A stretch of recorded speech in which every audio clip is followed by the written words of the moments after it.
किसी ने पूछा, परमात्मा कैसे मिलता है? कहां से दीक्षा लें?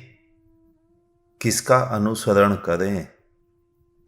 किस चौखट पर माथा रगड़ें कि वो परमात्मा मिल जाए? नहीं, परमात्मा ऐसे मिलता ही नहीं। जिन बुद्धों को परमात्मा मिला, उन्होंने कहां से दीक्षा ली? कृष्ण ने कहां से दीक्षा ली? बुद्ध ने, महावीर ने कहां से कान फुकवाया? नानक किसकी चौखट पर गए? नहीं, परमात्मा ऐसे मिलता तो परमात्मा बहुत सस्ता था। किसी को भी मिल गया होता, तुम्हें भी मिल गया होता। नहीं, परमात्मा ऐसे नहीं मिलता। परमात्मा मिलने के लिए तुम धरती में बीज बो, अपने हृदय की धरती में मेहनत करो, खाद पानी करो, सेवा करो, फूल अपने आप आएंगे। फूलों को लगाना नहीं, फूलों के लिए कोई मंत्र भी जाप नहीं करना पड़ता। लेकिन तुम तो फूलों को खरीदने बाजार भागते हो। तुम्हारे सारे धर्म गुरु बाजार लगाए तो बैठे हैं कि आओ, हमें दक्षिणा दो, दान दो, हमसे अपना कान फुकवाओ और तुम्हें परमात्मा मिल जाएगा। काश परमात्मा इतना सस्ता होता जो किसी के भी मंत्र देने से मिल जाता। लेकिन मिलता तो नहीं। तुम्हें मिला तो नहीं। 20-25 वर्ष के थे जब से तुम इस मूर्ता में पड़े। आज 70-80 वर्ष के हो गए। मूर्ता तो खत्म नहीं हुई। आज भी वही मंत्र जाप किए जा रहे हो। कोई राम राम लिख रहा है किताबों पर, कोई नमाजें पढ़ रहा है सड़कों पर। आज तक नहीं मिला। कब तक यूनिवर्सिटी जाते रहोगे? एक बार 10वीं में फेल हुए, 2 बार हुए, 80 वर्ष के हो गए, स्कूल ही जा रहे हो। परीक्षा में पास कब होगे? हाथ में डिग्री सर्टिफिकेट कब आएगा? परमात्मा ऐसे नहीं मिलता। तुम जितना मर्जी मन को बहकाओ, जितने मर्जी सुखद स्वप्नों में सोए रहो कि तुम मरोगे, परमात्मा बाहें फैलाए तुम्हारा इंतजार कर रहा होगा। कुछ भी नहीं होगा। सब बेकार की बातें हैं। जिन बुद्धों को मिला यही मिला, इसी धरा पर मिला, इसी जीवन में मिला, जीते जी मिला। मैं कहता हूं परमात्मा का बीज बोना पड़ता है, पानी देना पड़ता है, खाद डालनी पड़ती है। तुम्हें स्वयं को खेती करनी पड़ती है। स्वयं मेहनत करो, बगिया लगाओ, उस बगिया में फूल स्वयं ही लगेगा। किसी के मंत्र से, किसी की दीक्षा से, किसी के कोई भी उपाय से, किसी के कोई भी झूठे आश्वासन से कभी भी नहीं लगेगा। अगर तुम्हें किसी के किए फूल लगता भी दिखे ना, तो वो मृत फूल होगा, कागज का फूल होगा, कहीं और से तोड़कर कहीं और लगा दिया गया होगा।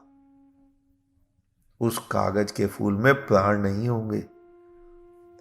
सुंदर होगा लेकिन आत्मा नहीं होगी। और ध्यान से देखना, तुम्हें मिला हुआ फूल, जिसको तुम परमात्मा मान रहे हो, जिसको तुम ईश्वर मान रहे हो, जिसको तुम खुदा मान रहे हो, ध्यान से देखना, वो कागज का तो नहीं है। धोखे में मत रहना, उससे तुम्हारा जीवन नहीं महकेगा। महक सकता तो महक गया होता। अगर उसकी खुशबू से तुम्हारे प्राणों में खुशबू आ गई होती तो आ गई होती, लेकिन ना उसमें खुशबू आई, ना तुम्हारे प्राणों में, ना तुम्हारे जीवन में। एक बार दोबारा आंखें खोलकर देख लो, क्या तुम जो कर रहे हो वही धर्म है?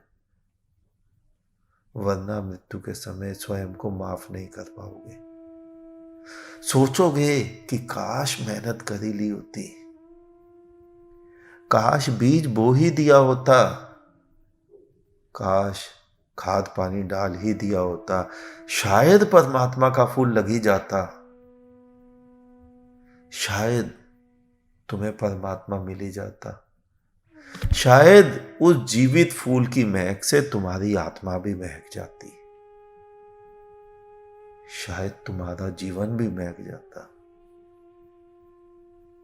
लेकिन नहीं, तुमने तो कहानियां सुन रखी हैं, तुम तो भ्रम में भरमाए जा रहे हो। मरने के बाद परमात्मा मिलेगा, तुम किसी ऐसे ग्रह पर जाओगे जहां परमात्मा पलके बिछाए बैठा होगा तुम्हारे स्वागत में। ऐसी भूल में मत रहना, मूर्ता है, टोटल मूर्ता। परमात्मा जिसको मिला यही मिलेगा।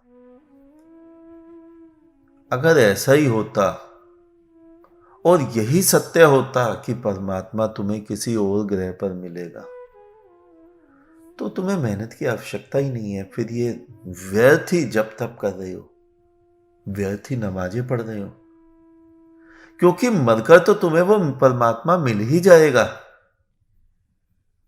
क्यों कर रहे हो? नहीं, शायद तुम भी इस मूर्ता पर विश्वास नहीं करते हो, तभी तो उपाय कर रहे हो कि शायद बाद में मिलना ये सिद्धांत ही गलत हो। हाँ, नींद के कारण तुम सोचते ही नहीं कि जो तुम कर रहे हो वो सही है या गलत है, उससे परमात्मा का कुछ भी लेना देना है या नहीं, मूर्छा में तुम्हें ज्ञात ही नहीं होता। तुम देखते ही नहीं कि जब वो कण कण में है तो उसे इसी जीवन के कणों में खोजो। मृत्यु के बाद तो तुम्हारी राख भी स्वयं ही उन कणों का हिस्सा हो जाएगी। फिर तो वो जो सिद्धांत था कण कण में परमात्मा, तुम्हारी राख में भी परमात्मा हो जाएगा। लेकिन तुम्हें तो नहीं मिलेगा, तुम तो जा चुके होगे। तुम्हारी राख में परमात्मा होगा ये कहना ठीक है, लेकिन तुम्हारी आत्मा में परमात्मा नहीं होगा, तुम्हारे जीवंतता में परमात्मा नहीं होगा, तुम्हारी चेतना उसका अनुभव नहीं कर पाएगी। तुम कोरे आए कोरे मर जाओगे, तुम खाली आए खाली मर जाओगे। आए थे तो कुछ ना कुछ लेकर आए थे, संभावना लेकर आए थे। एक बीज आता है तो संभावना लेकर आता है कि उसमें वृक्ष छिपा है। तुम आए तो एक संभावना लेकर आए थे कि शायद तुम उसे पालो, लेकिन जाओगे तो वो बीज भी मिट जाएगा, कोई संभावनाएं नहीं बचेंगी, चारों तरफ से कोरे हो जाओगे, कुछ भी नहीं बचेगा।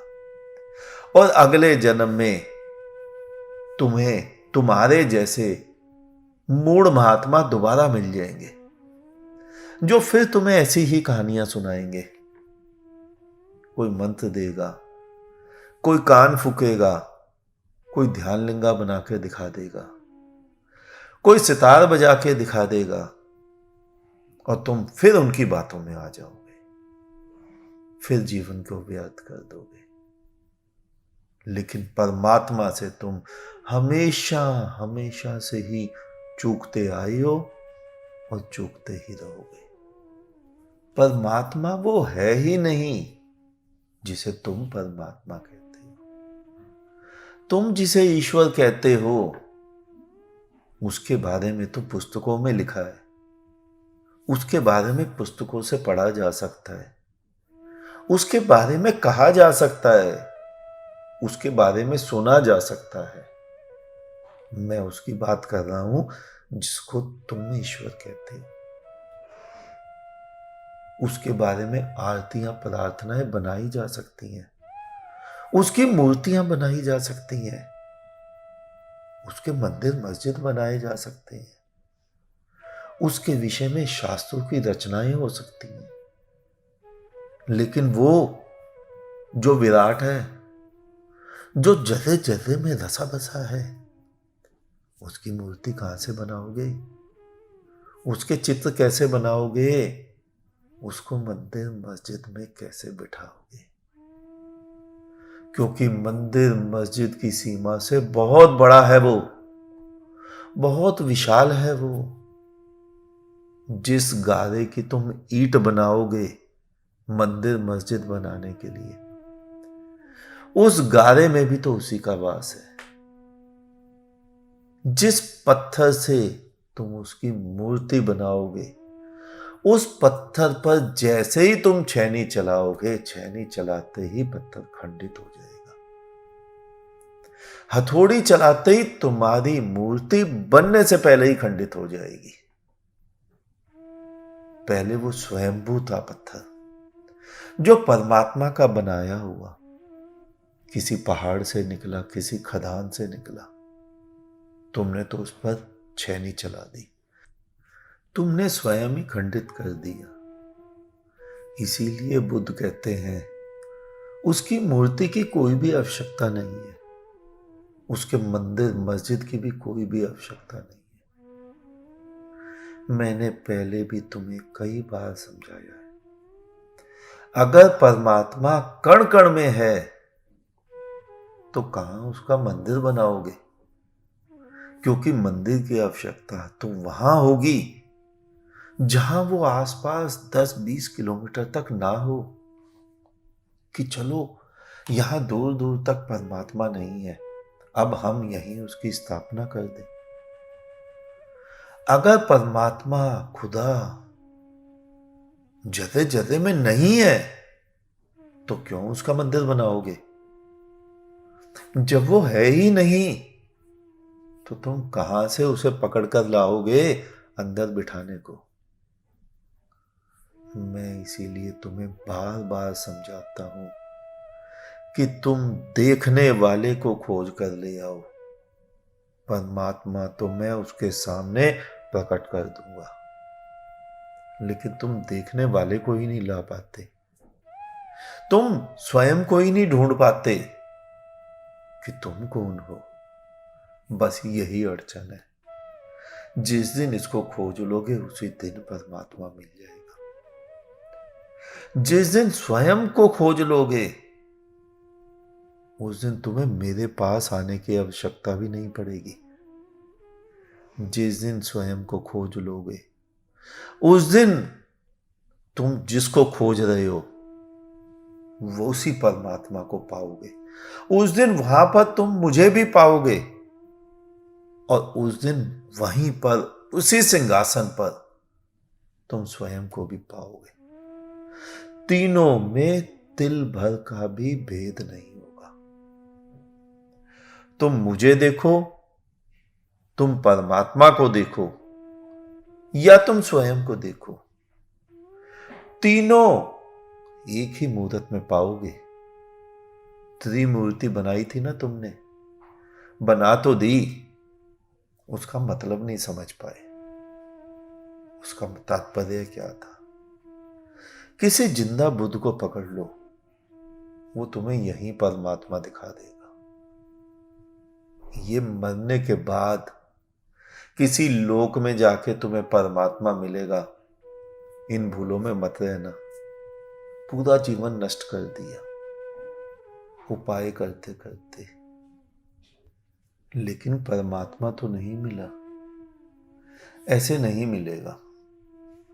जिस दिन स्वयं को खोज लोगे, उस दिन कहीं नहीं जाना पड़ेगा, मेरे पास भी नहीं आना पड़ेगा, क्योंकि खोजने का सूक्त लग गया तुम्हारे हाथ।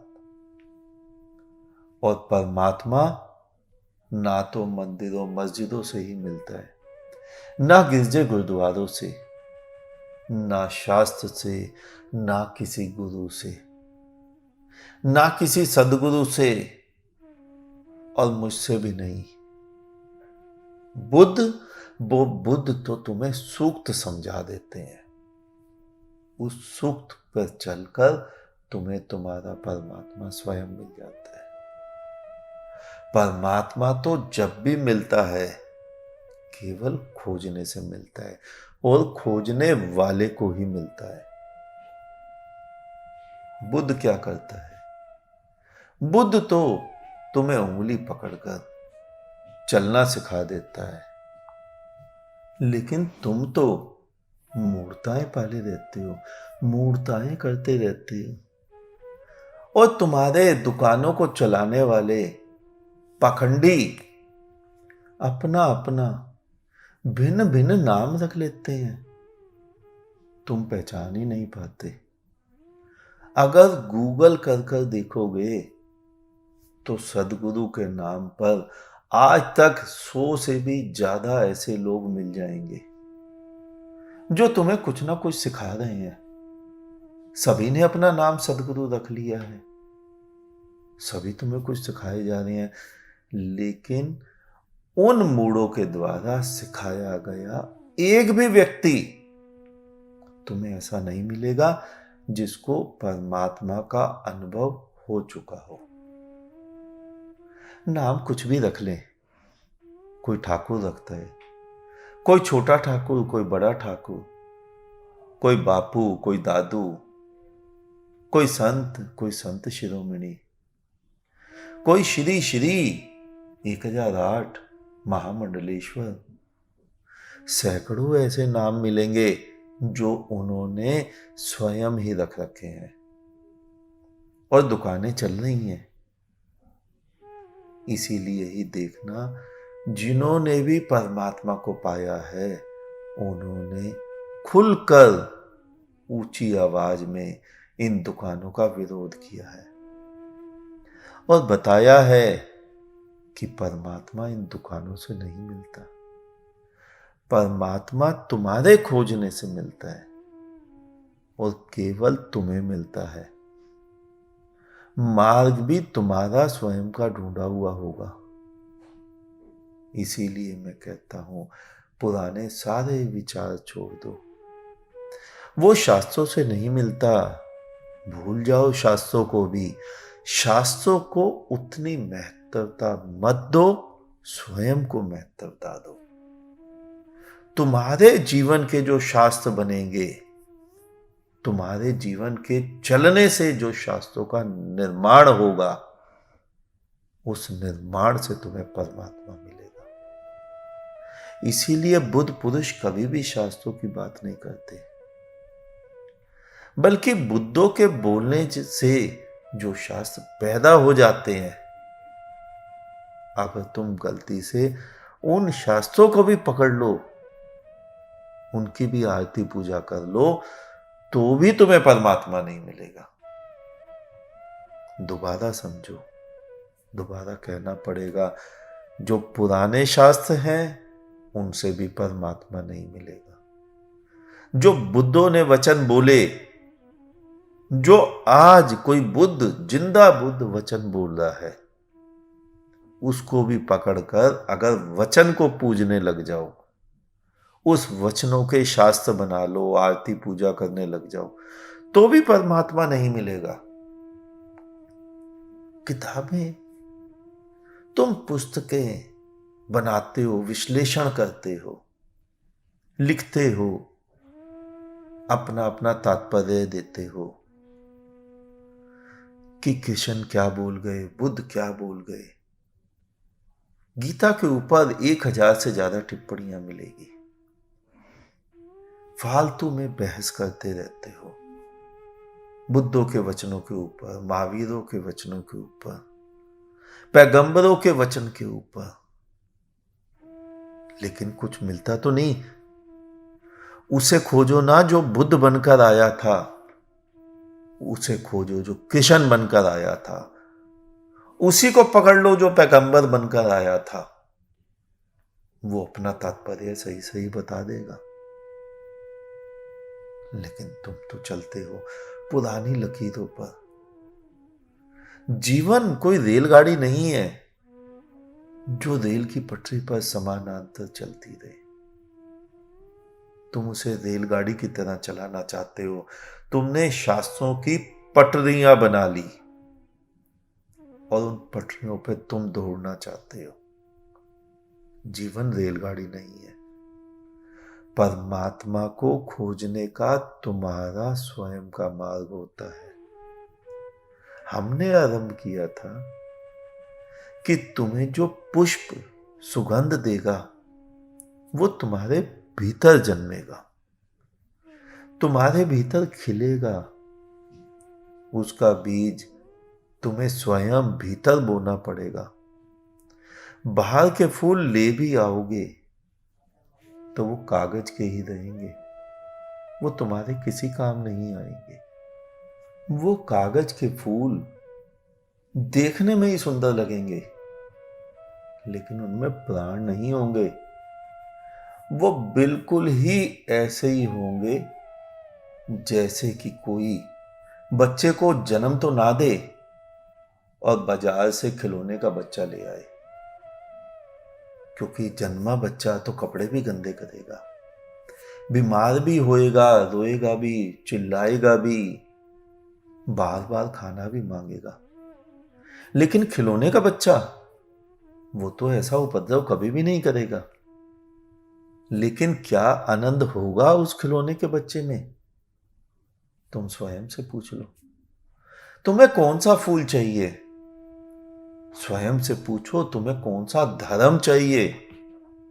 खोजा हुआ, जीता जागता, या भीख में मिला हुआ कागज का?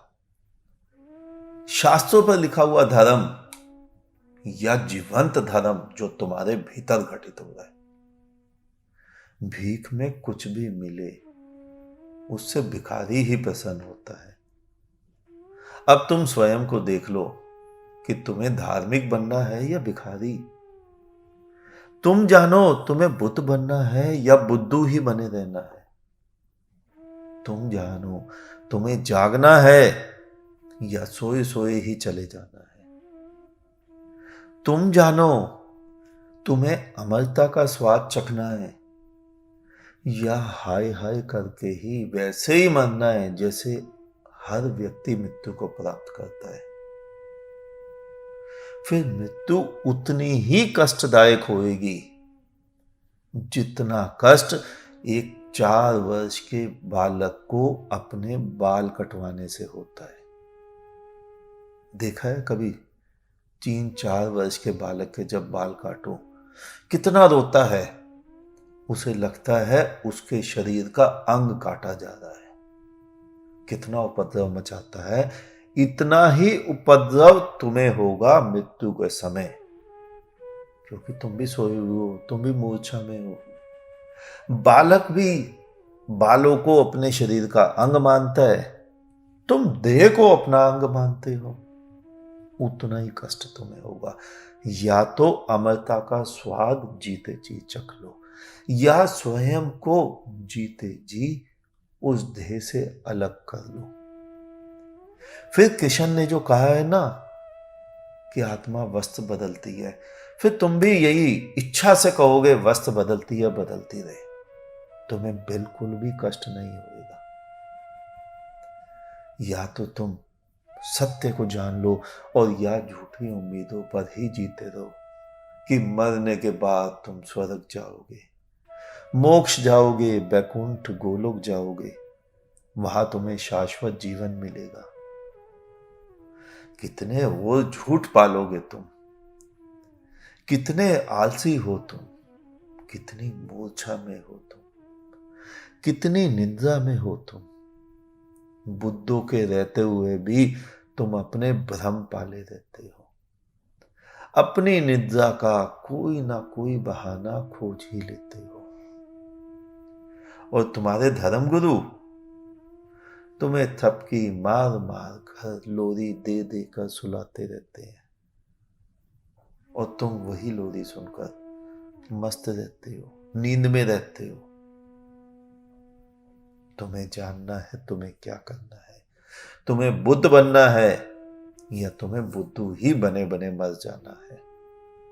तुम्हें वो परमात्मा आज चाहिए या मृत्यु के बाद केवल स्वप्न में ही परमात्मा चलेगा। तुम्हें आत्मा आज चाहिए या बिना आत्मा के ही मर जाओगे, ये तुम जानो। आज इतना ही, शेष किसी और दिन।